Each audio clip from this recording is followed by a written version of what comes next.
Hi there. Today I will talk about how to save OneNote as a PDF. So let's dive into this method, and you can see I am on the homepage of my OneNote. The first thing I will do is I will write the title of my note. After writing the title, I will write the description. After it, now time to save it as PDF. So for this, take a look on the left top. You can see the icon file. Simply click on it and tap on the option print and click on this option. Once you will click on this option, here you can see the destination, click on it, and you have the selected option saved to PDF. Once you'll select Save as PDF, select the orientation like portrait or landscape. I will let it be on portrait. This one is the pages. You want to select a specific or all, it's up to you. Scroll down and select the paper size, click on it, and select the paper size which your printer prefer. After it, click on the option Save. Once you will click on it, you can see your PC will be open.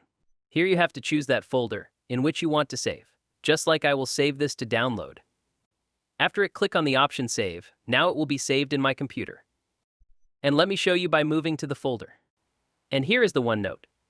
If I open it, you can see it's the same note which I download from OneNote. And it was the way by which you can convert OneNote to PDF.